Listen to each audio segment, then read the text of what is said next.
Hello everyone, welcome to Dakshana e-classroom program, and this is an paper analysis video for paper 1 for year 2016.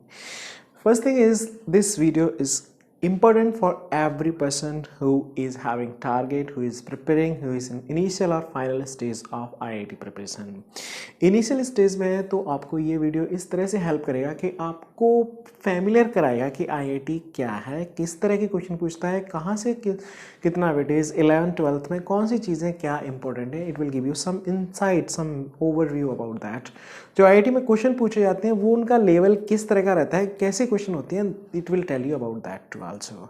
तो उस हिसाब से जब आप प्रिपरेशन करते हैं then it will help you in like you will be keeping those things, those points in your mind, and it will be like better for you people to focus on those points and catching those things. So it will be like enhancing your engaging power and interest in the subject. Actually last stage में जो है student like going to write the exam, it will be like because it will give you idea कि IIT का जो पुराना paper है देखो उसमें चीज़ें सब तरह की आती हैं, आसान भी होती हैं, डिफ़िकल्ट भी होती हैं और बहुत मॉडरेट भी होती हैं. तो आपको चीज़ों को कहाँ कैसे किस तरह का थोड़ा माइंडसेट आपको बनाना है, आपको क्रैक करना है, तो आपकी क्या स्ट्रेटजी है, कौन से क्वेश्चन को छोड़ना है, कौन से क्वेश्चन ये आपको सेलेक्ट करना है, एग्जाम के दौरान आना चाहिए, चीज़ों को कैसे मैनेज करना है. So that is why it's like important video for everyone actually. तो अभी मैं बात करता हूँ लाइक पेपर 1 की एनालिसिस फॉर 2016 पेपर. तो यहाँ पे पहले अपन बताते हैं कि जो पेपर था उसका पैटर्न क्या था, उसमें कैसे कैसे, because I told you actually every year like I am like IIT is writing and it's a IIT preparing paper. It has like really maintained its reputation and the value, is it, or the level of the paper is always maintained. चीज़ें about difficulty, yes, it always keep on fluctuating. कभी difficult physics हो जाता है, कभी difficult subject maths हो जाता है, कभी chemistry and physics difficult, कभी maths physics difficult. तो इस तरह से चीज़ें थोड़ा बहुत ऊपर नीचे होती रहती हैं, ठीक है ना. वेटेज भी 11th 12th में कभी कभी like it rarely happen that weightage is equally 50-50%. Most of the time 12th class weightage is given like higher actually. तो वो सब चीज़ें आपको तो थोड़ा लाइक हाँ मैं बात कर रहा था कि क्वेश्चन पैटर्न की. So here the question pattern was having basically 18 question. So question paper pattern, ठीक है. So total 18 questions was there total, ठीक है. इसमें थे 5 सिंगल ऑप्शन करेक्ट,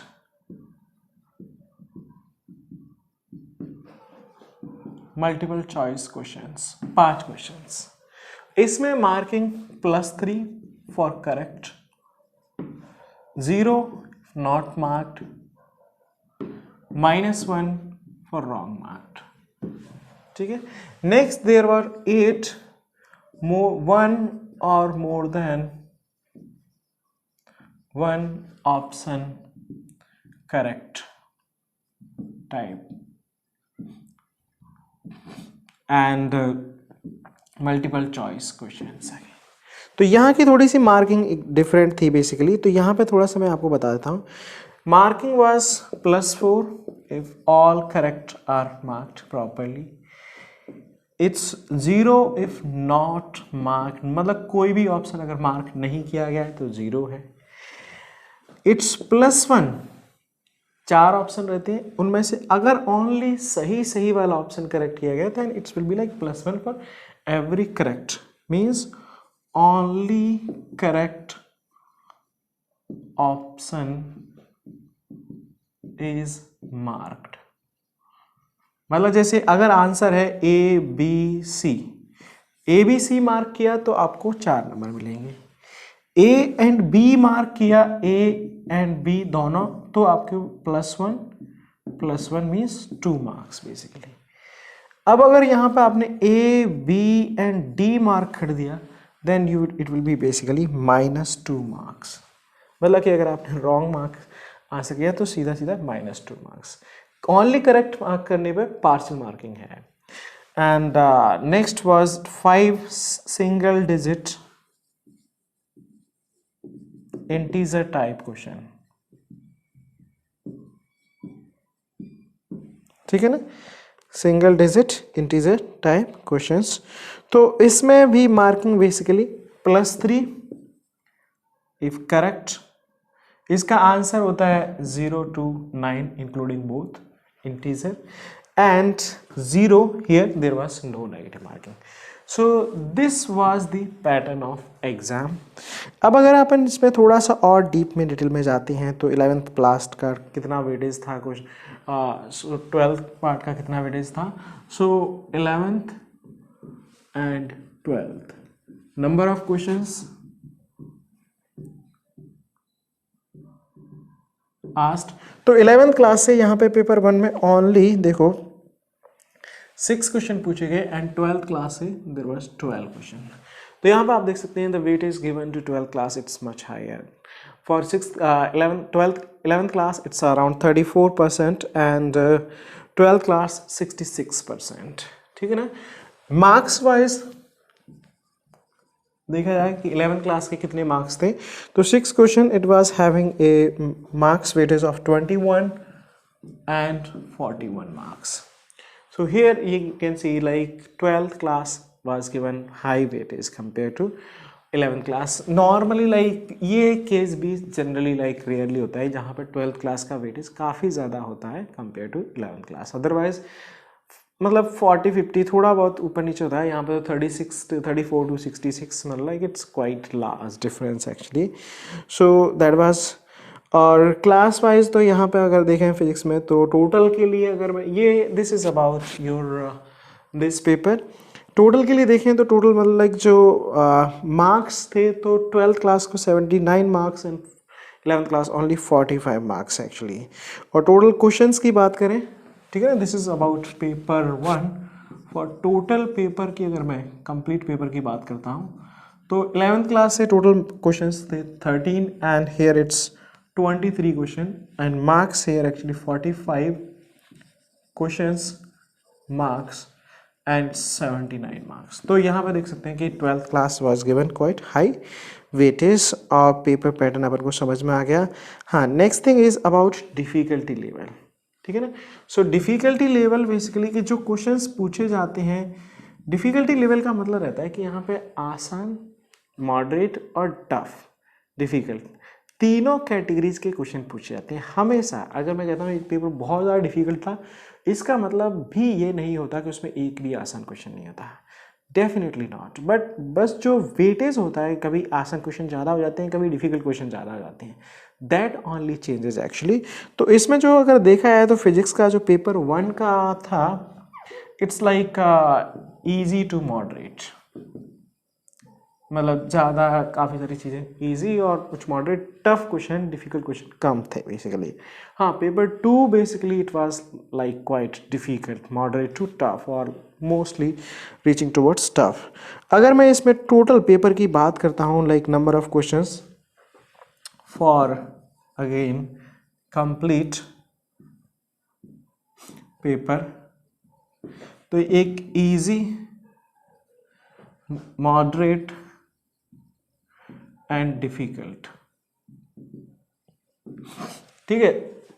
इसकी बात करें तो नंबर ऑफ क्वेश्चंस जो इजी से पूछे गए थे that was only 11 questions, moderate 7 question and difficult it was 18 question from difficult. तो मतलब आप समझ सकते हैं कि हालत ख़राब करने वाला पेपर था. मतलब ज़्यादातर क्वेश्चंस इसमें डिफ़िकल्ट थे. तो ये तो था क्वेश्चंस. अगर इसमें मार्क्स की बात करते हैं तो मार्क्स में थे इसके total like 37 marks and it's 24 marks and 63 marks. तो अभी देख सकते हैं कि यहाँ पे आपको इजी और मॉडरेट मिला करके भी लगभग आपके समझ लो कि 53% लाइक 50% से कम है बेसिकली चीज़ें.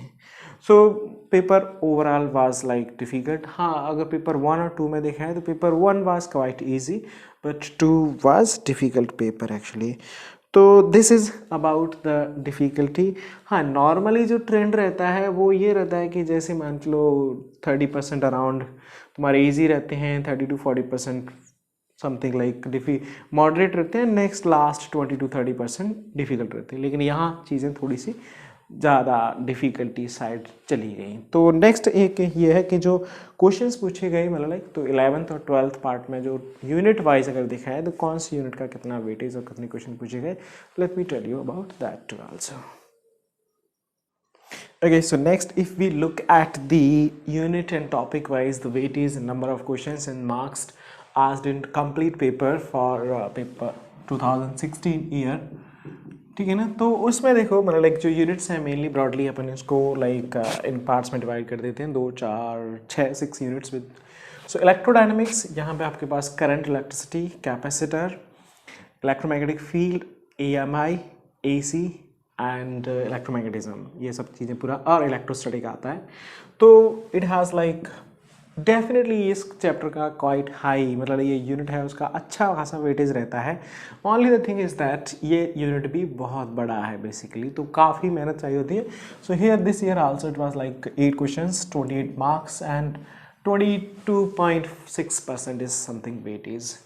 हीट एंड थर्मोडायनेमिक्स ठीक ठाक रहता है. अगर आपको लाइक जस्ट क्वालिफाई करना है तो आप कुछ बहुत सारी चीज़ें अगर आपको नहीं आती हैं तो आप ये चूज़ कर सकते हैं, ये चूज़ कर सकते हैं बेसिकली, क्योंकि इन दोनों को मिला करके आपके पास कितना लगभग वेटेज हो जाता है इसमें, ये देख सकते हैं आप 33 समथिंग, और एक ही इसको भी चूज़ कर लो. तो ये छोटी थोड़ी सी यूनिट है और जो चूज़ करके आप कम टाइम में प्रिपेयर कर सकते हैं बेसिकली.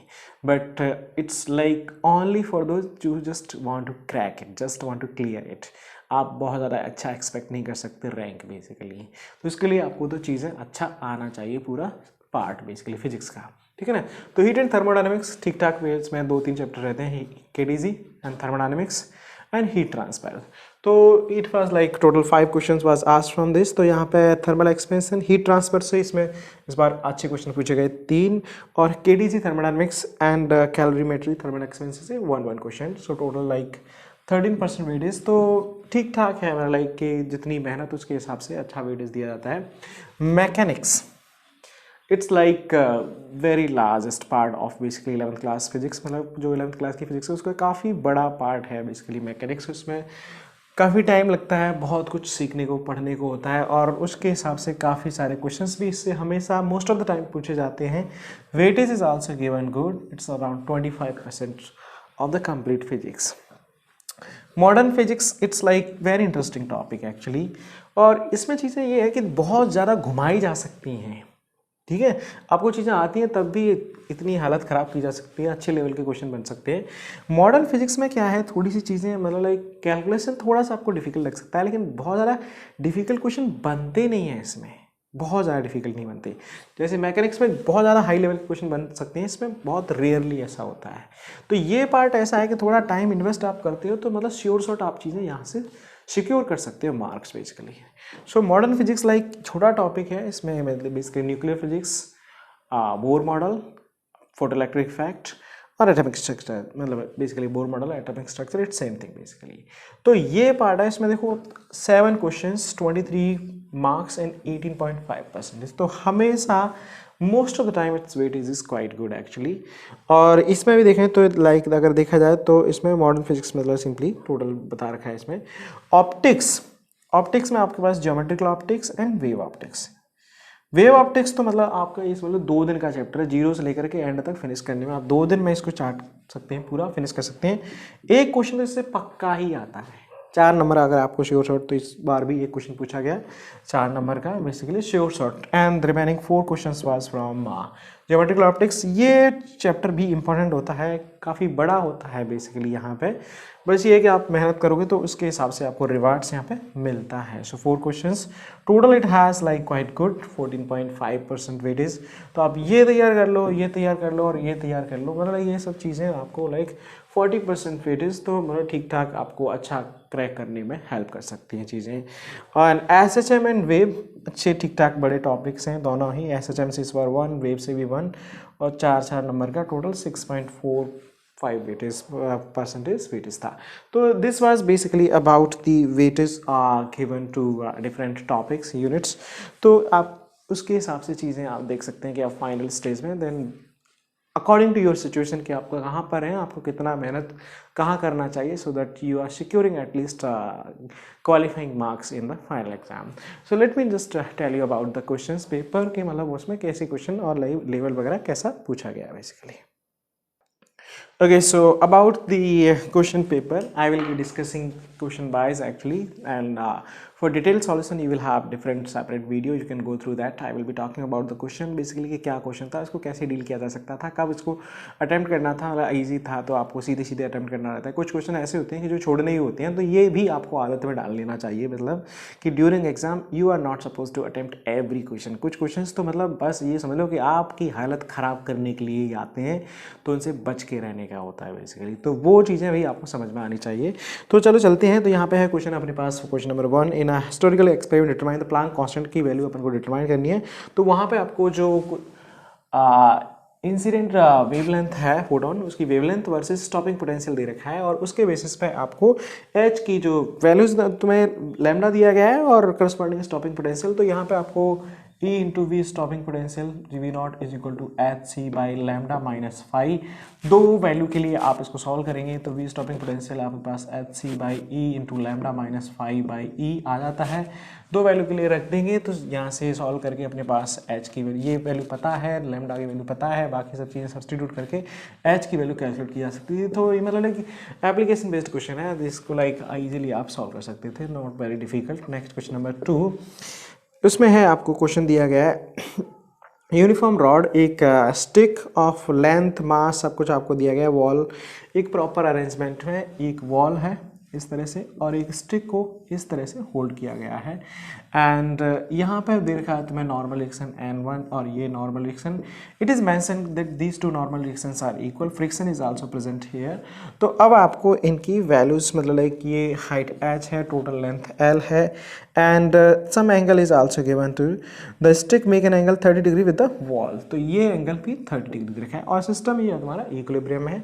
तो यहाँ पे आपको basically torque and force balance करने थे, तो नेट वर्टिकल डायरेक्शन में फोर्स बैलेंस करके आप N1 N2 और ये mg बैलेंस करके N1 N2 इन दोनों की वैल्यू आ जाती है जो कि दोनों बराबर दे रखी हैं। टॉर्क बैलेंस कर दो अबाउट एनी 1 पॉइंट, तो सिंप्लीफाई करने के बाद सो ठीक ठाक मतलब क्वेश्चन है। It can be like just little bit calculation and सब एप्लीकेशन, मतलब आपको टॉर्क बैलेंस और ये सब सॉल्व करना आना चाहिए तो easily. So it's like moderate question and straight forward answers is can B obtained for this question number next 3। Third में आपको दिया गया है वाटर हीटर, मतलब एक वाटर हीटर टाइप का है, यहाँ से एक कोल्ड वाटर जा रहा है बेसिकली और एक हीटिंग डिवाइस है वहाँ पे, तो इस तरह से लाइक दिस एक्चुअली। तो इनिशियली इसका कुछ टेम्परेचर है और मैक्सिमम टेम्परेचर फाइनली कुछ हो सकता है, let's say θ1, final temperature maximum can be θ2। यहाँ से एक हीटर क्या है तो एक कांस्टेंट रेट से हीट सप्लाई की जा रही है। तो आपको यहाँ पे पूछा गया the minimum value of P in watt for which the device can be operated for 3 hour. तो मतलब कि जो यहाँ पे P क्या है, देखो आपको the water cooler of storage capacity 120 litre है, can cool water at the constant rate. तो ये जो हीट कूलर है वाटर को कुछ P रेट पे कूल कर रहा है, और ये हीटर है वो कुछ तुम्हें देखा 3 किलोवाट पे हीट इसको वाटर को सप्लाई कर रहा है। तो इसको मिनिमम लाइक P मिनिमम कितना वैल्यू होना चाहिए कि इसको 3 आवर तक ऑपरेट किया जा सके 120 लीटर वाटर को, और इसका मिनिमम मैक्सिमम टेम्परेचर θ2 है, ठीक है ना। तो इतनी रेट से अगर हीट सप्लाई की जा रही है तो अपन देख सकते हैं कि मान चलो कि मतलब 3 आवर में टोटल हीट कितनी सप्लाई हो जाएगी 3 किलोवाट मल्टीप्लाइड बाई 3 मतलब 3 आवर्स तो 3600 इतना। और ये क्या होना चाहिए, इतनी रेट पे हीट एग्जिस्ट हो रही है, ठीक है ना, इतनी हीट सप्लाई की जा रही है। So this is can be written as basically, मैं बोलता हूँ इतनी सप्लाई की गई माइनस P इतनी रेट से कूल हो रही है किलोवाट। अगर मैं टोटल के लिए बात करता हूँ पर सेकंड रेट में पावर में, तो this minus P multiplied by 3 into 3600, तो इतना इफेक्टिवली इतनी रेट से हीट सप्लाई की जा रही है। That should be equal to what mc into delta T, maximum इतना टेम्परेचर इसका राइज करना चाहिए। इसको सॉल्व करके तो it's also like moderate to easy question, can be simplified. Next question number was 4। यहाँ पे इट्स बेस्ड ऑन वेव, हाँ लाइक ज्योमेट्रिकल ऑप्टिक्स सिचुएशन आपको दे रखी है, एक ट्रायंगुलर प्रिज्म है एंड इस तरह से एक इंसिडेंट बीम आ रही है, और this is the condition, this is given, theta is given and refractive index and all that. Light undergoes total reflection in prism at phase PR when alpha has a minimum value, the angle theta। तो ये आपको theta की value, तो यहाँ पे एक total PR मतलब internet reflection आ रहा है मिनिमम, ठीक। तो यहाँ कंडीशन लगा दो, उसके करस्पॉन्डिंग ये थीटा निकाल दो बेसिकली नॉर्मल से, और सॉल्व करके तुम्हारे पास इजीली ये भी इस थीटा की वैल्यू भी, क्योंकि यहाँ पे देखो क्या हो रहा है, मतलब बेसिकली चीज़ें ये नॉर्मल है तो ऐसे कुछ ये नॉर्मल की तरफ बेंड हो जाएगी, and then finally it's going here, so this will be theta C, उसके करस्पॉन्डिंग तुम्हारे पास ये r1 आ जाता है, ये सब पता है तुम्हें तो, और ये चीज़ें हैं ये रिलेटेड होती है basically, this one plus this is equal to how much, ये एंगल आपके पास थीटा सी पता आ गया, ये पता चल गया, ये r1 पता, ये 90 प्लस r1, तो उसको थीटा के टर्म्स में आपको रिलेशन, तो यहाँ से भी सॉल्व करके ये एक मॉडरेटली लाइक इजीली सॉल्व किया जा सकता था। नेक्स्ट क्वेश्चन नंबर 1 वाज 5, हाँ infinite line charge of charge density, ये थोड़ा डिफिकल्ट अच्छा क्वेश्चन था बेसिकली। यहाँ पे देखो क्वेश्चन कह रहा है infinite line charge of uniform electric charge density lambda lies along the axis of electrically conducting infinite cylindrical cell of radius capital R at t is equal to 0. The space between the inside the cylinder is filled with material of permittivity, electrical conductivity. The electrical conduction in the material follows Ohm's law. Which one of the following graph best describes the subsequent variation of the magnitude of current density J at any point of time in the material. तो यहाँ पे आपके पास क्या हो रहा है, electric field एक cylinder का रीजन है जिसमें यहाँ पे एक ये लाइन चार्ज है, ये टॉप व्यू देखने पे, और ये बेसिकली यहाँ पे करंट फ्लो हो सकता है, ठीक है ना। तो इलेक्ट्रिक फील्ड लैम्डा बाई यहाँ पे हो जाती है 2 pi epsilon naught into R, ये इलेक्ट्रिक फील्ड हो गई। ई डॉट डी आर, कोई भी अगर अपन यहाँ पे पॉइंट लेते हैं तो इनके बीच में, इन दोनों के बीच में ई डॉट डी आर अपने पास क्या आ जाएगा, पोटेंशियल आ जाता है, दिस इज डी वी। इसका मैं अगर रेजिस्टेंस ले लेता हूँ तो resistance D R, electrical resistance अपन निकाल सकते हैं, that will be D R divide by conductivity into area.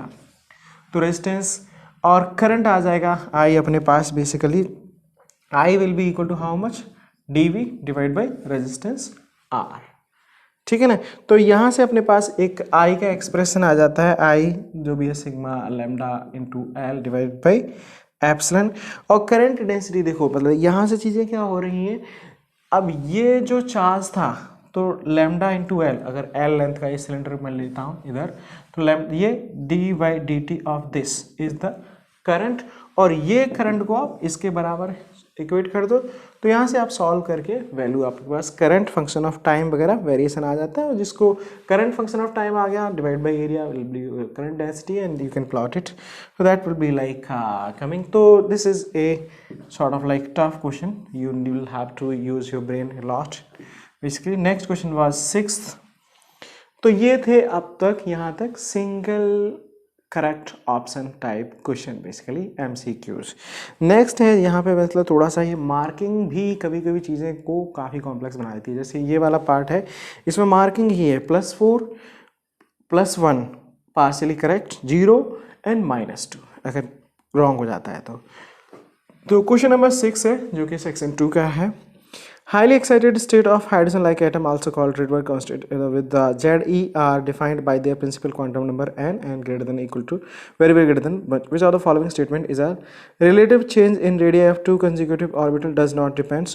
तो ये देखो आपको फॉर्मूला बेस्ड, ये हाइड्रोजन एटम पे बेस्ड प्रॉब्लम है। तो यहाँ पे अगर लाइक एक जेड एटम के लिए तो R is equal to n² into A0 divide by Z, this is the formula. तो क्या ये relative change in radius for different atom depending on Z. So if you are remembering this formulas you can easily answer it question basically.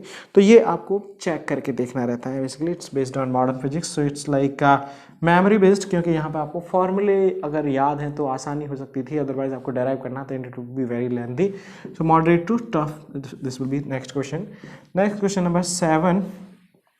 तो यहाँ पे आता है basically it's based on your Doppler effect. तो यहाँ पे 2 speaker हैं, ठीक है, और एक ये परपेंडिकुलर लाइन है, एंड वन ऑब्जर्वर और vehicle is moving in this direction with some velocity. अब यहाँ पे क्या हो रही है चीज़ें, किसी भी टाइम पे यहाँ से दोनों से स्पीकर से आ रही है, तो like because there is relative velocities, तो जो फ्रीक्वेंसी है apparent frequency that will be different actually.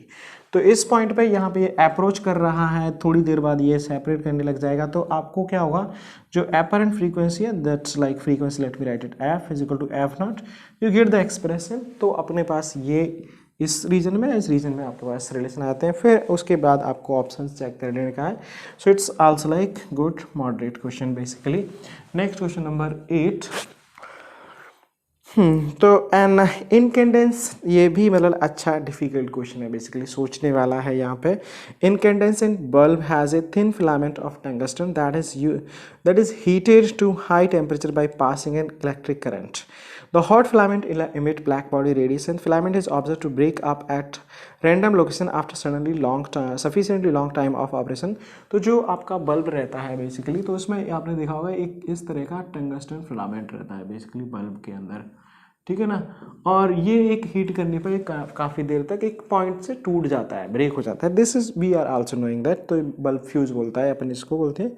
Observe to break up at certain sufficient non uniform evaporation, long time of operation due to non-uniform evaporation of tungsten from the filament. If bulb is powered at constant voltage, तो which of the following statement is true? तो वो आपको answer करने हैं. तो थोड़ा सोचने वाला क्वेश्चन था.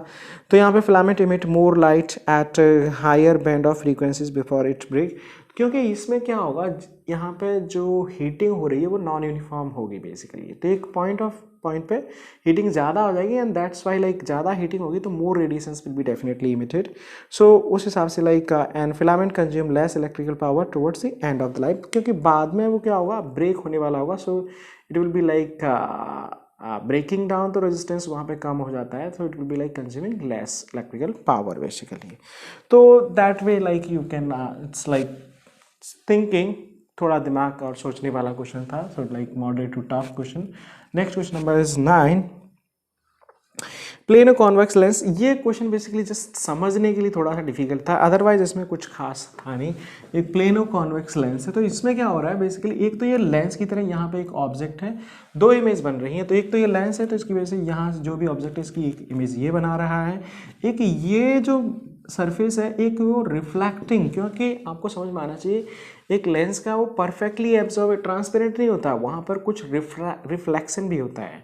तो रिफ्लेक्शन की वजह से ये ट्रांसपेरेंट मिरर है, लेकिन फिर भी लेंस है, तभी ये सरफेस एक मिरर का भी काम कर रहा है. तो उसकी वजह से एक और इमेज आ रही है. तो उन दोनों, अगर आपको ये क्वेश्चन समझ में आता था तो सॉल्व कर सकते थे. तो it's also like moderate question.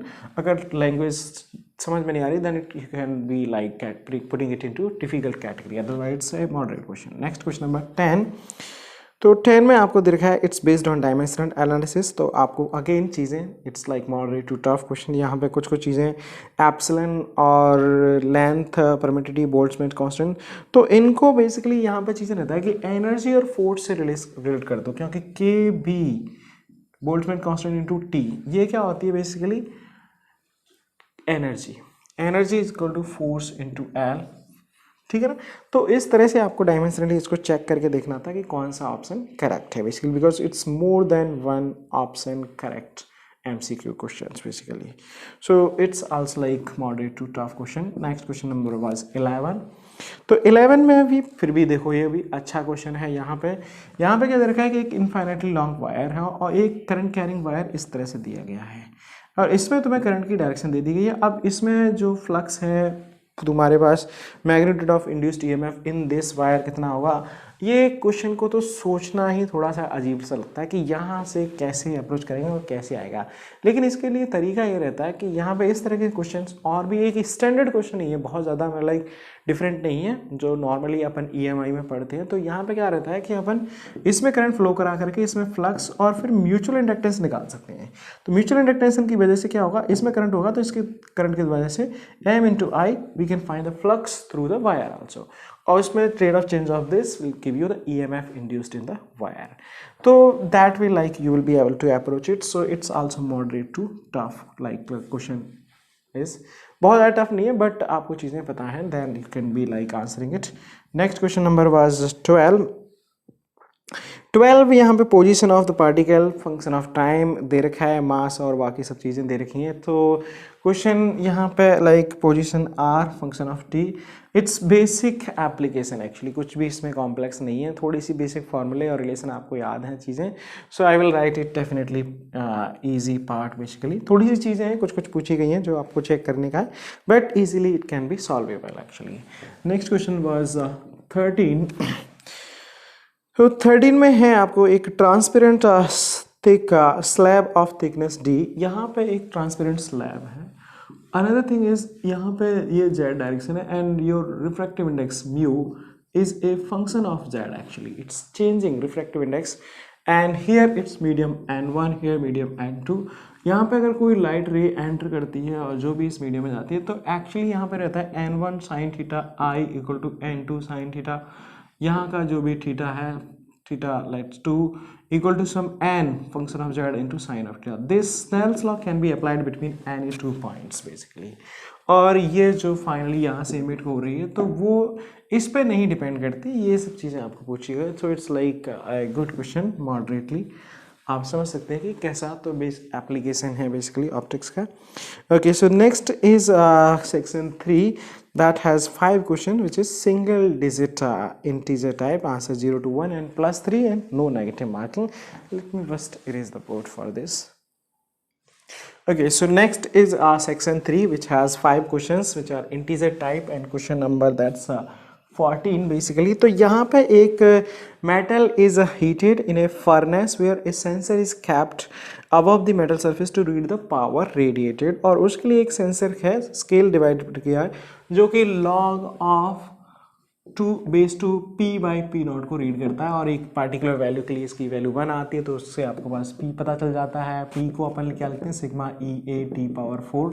तो ये अपने पास रिलेशन आ जाता है. अब फिर बाद में आपको पूछा जा रहा है कि एक दूसरे टेम्परेचर पे इसका लाइक पावर कितना होगा. सो जो स्केल की रीडिंग होगी तो कितनी होगी, दैट्स बेसिक एप्लीकेशन. यहाँ पे टेम्परेचर की दूसरी वैल्यू रख देंगे, उसके करस्पॉन्डिंगली आपको यहाँ पे पी नॉट की वैल्यू आ ही जाती है 2 टाइम्स ऑफ पी, ये जो जिस टेम्परेचर पे 1 रीड कर रहा है. तो it's like sort of like easy ही question, easy to moderate, not very difficult. Next question was 15. तो यहाँ पे है आइसोटोप B12 हैविंग मास, इसका मास दे रखा है, undergoes beta decay to carbon 6 and 12, has an excited state of the nucleus at 4.4.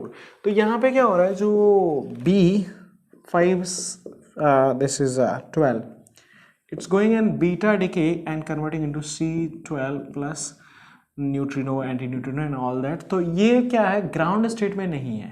तो मतलब यहाँ पे क्या होगा, जो बाइंडिंग एनर्जी टोटल है, मतलब मैं लिखूँ 12 into binding energy BePn of this B minus this. तो ये क्या हो रहा है, ग्राउंड स्टेट में नहीं जा रहा, तो जो टोटल एनर्जी निकल रही है वो पूरी निकल नहीं पाई. तो वो क्या होगा, दिस इज BePn का मतलब 12 into BePn of carbon plus this 4 point जो इतनी एनर्जी दे रखी है 4.01041 MeV. तो ये है, तो इसमें से इसको ये सब्ट्रैक्ट तो अपने पास टोटल एनर्जी जो इमिटेड है वो आ जाती है. फिर इसमें maximum kinetic energy of the beta है. तो मैक्सिमम काइनेटिक एनर्जी क्या है कि अगर ये पूरी एनर्जी इमिटेड है वो पूरा बीटा पार्टिकल ले जाए तो उस टाइम पे उसकी मैक्सिमम काइनेटिक एनर्जी इसी एनर्जी के बराबर हो जाएगी. तो it's like a moderate question और moderate to easy. Next question number 16. Hydrogen atom in its ground state is irradiated by wavelength light of wavelength 970 angstrom. Take HCYE and electron ground state energy of the hydrogen atom is this. Number of lines present in the. तो यहाँ पे ये है कि अगर 970 angstrom का एक photon strike करता है तो ग्राउंड स्टेट से हाइड्रोजन एटम कौन सी एक्साइटेड n इक्वल टू 1 से कौन सा n इक्वल टू किस स्टेट में फाइनल जा सकता है. तो अगर n इक्वल टू लेट से किसी में भी जाता है x में, then XC2 will be the number of maximum spectral lines can be possibly emitted. So that's answer. It's also like not very difficult, more of easy question. Next question number is 17. तो यहाँ पे दे रखा है consider two solid sphere P and Q density, diameter or everything. It's simply asking the ratio of terminal velocity. That's basic simple formula based problem. Ratio of terminal velocity, it can be easily, if you are just remembering the formula of terminal velocity, there is nothing much problem in this. So it's like easiest problem, you can answer easily actually. Next question number was 18. 18 में भी आपको दो चीज़ें, to इनके inductors L1 L2 और internal resistance this connect, all are connected into. तो यहाँ पे दो इंडक्टर हैं और रजिस्टर हैं, inductor resistor and one more resistor like this connected in this manner. और इन सबको एक बैटरी से कनेक्ट कर दिया जाता है। तो यहाँ पे मैक्सिमम करंट और मिनिमम करंट, जो कि बहुत ही बेसिक क्वेश्चन है बेसिकली इस चैप्टर का और इस टॉपिक का। तो यहाँ पे इंडक्टर इनिशियली क्या होता है, कंप्लीटली ब्लॉक कर देता है। तो यहाँ पे ब्लॉक तो पूरा ये रेजिस्टेंस जीरो हो गया, तो करंट यहाँ से क्या होगा, it will be like resistance is maximum, तो current will be minimum. Second case में रहता है कि यहाँ से पूरा करंट फ्लो होगा, तो यहाँ पे उस सिचुएशन में पैरेलल में है तो करंट रेजिस्टेंस क्या हो जाएगा, minimum, then current will be maximum basically. तो I max by I minimum की वैल्यू पूछी गई है, that's basic application. So this is also more of easy to moderate question actually. So this was all about your paper 1 for year 2016. I hope this video is helpful for you people in understanding about IIT paper and all that. Thank you very much.